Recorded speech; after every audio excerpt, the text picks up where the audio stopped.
谁啊？我回来了。东东，我有事要跟你说。哦，怎么了？今天我们租房子的这个房东来了，他说他想把这个房子给卖了，他问我要不要买。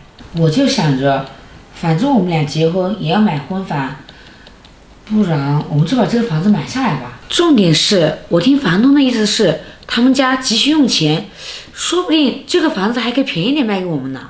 是啊，买房这么大的事，哪能说买就买啊？而且我们根本就没有钱买房。你还想不想买房呀？我当然想了，小雅，你这是在逼我啊！我刚毕业2年，身上根本就没有积蓄买房，而且工作还没转正，又没有公积金，你难道让我去抢银行啊？也不知道你脑子是真的不开窍，还是你在装傻。你什么意思啊？你姐不是离婚了吗？听说离婚的时候过错方是男方，所以大部分财产不是给你姐了吗？原来你是惦记我姐离婚的钱。什么叫惦记？我这是给你指了条明路。按理说你买婚房应该没我什么事的，我也不用操心。按理说结婚时男方出婚房那也是天经地义的事，至于哪来的钱买婚房那是你的事。反正婚期不能定太晚，结婚必须要有婚房。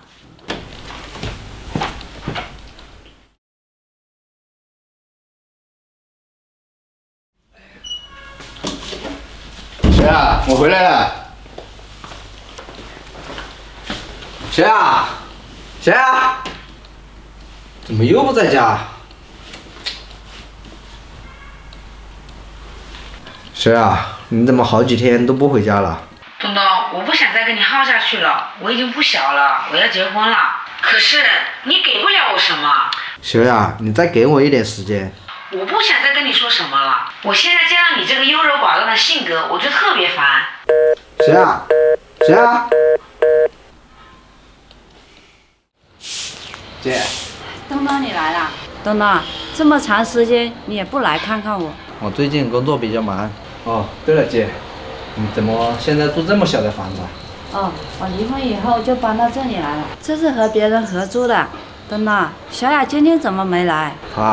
她没时间。哦，东东，你说有什么事啊？姐，小雅她催结婚。这是好事啊，婚期定下来没有？还没定，不过小雅她有个条件，就是结婚必须要有婚房。东东，这张卡给你，里面有30万，你先拿去用。如果不够的话，我再想办法。都是我没出息，为了供我读书，全家人已经吃了很多苦了，如今我还让你们操心。东东，你大学毕业以后留在大城市里工作，还能娶一个城里的姑娘，再多的苦也没白吃。姐，这个钱我一定会还给你的。说什么还不还啊？先把婚结了。好，姐，那我先回去了。行。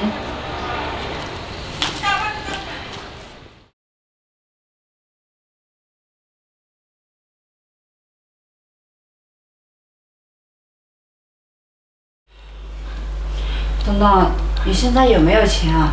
姐，怎么了？阿龙的孩子变了，需要做手术，要20万。我们实在没有地方借了，只能来找你了。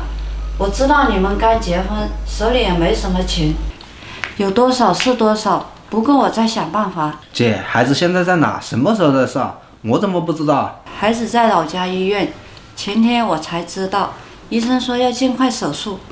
老婆，赶快去拿钱。老婆，怎么不去啊？没钱，你让我去哪拿呀？我不是前2天才拿2万块钱提成给你吗？再加上我们之前存的钱，怎么也有几万了吧？那钱不能动。为什么？不为什么，那钱就是不能动。姐，我和东东结婚才1年，好不容易攒了一点钱，我还想着买车呢。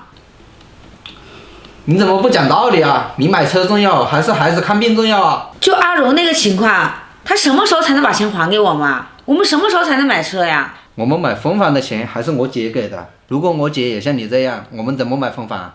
那是结婚前你和你姐的事，买婚房的钱我可不认识借的。姐姐出钱给弟弟买婚房，本来就是理所应当的。要是没有这套房子，我还不嫁给你呢。你太不讲道理了！今天这钱你借也得借，不借也得借。东东，你要是敢把银行卡给你姐，我就跟你离婚。东东，东东。姐，这张卡你赶紧拿去给阿龙，不够的钱我再去借。你行，离婚。东东，你赶紧去追小雅，千万不能离婚。姐，如果今天真的因为这件事而离婚了，我也不会后悔。我上了这么多年的学，全靠家里人的付出，我才有了今天。姐，你为了我很早就出来打工了，阿龙为了我就早早放弃了学业。如今家里有难，我如果袖手旁观的话，我岂不是忘恩负义的人？姐，这张卡你赶紧给阿龙送去，不够的话我再去借。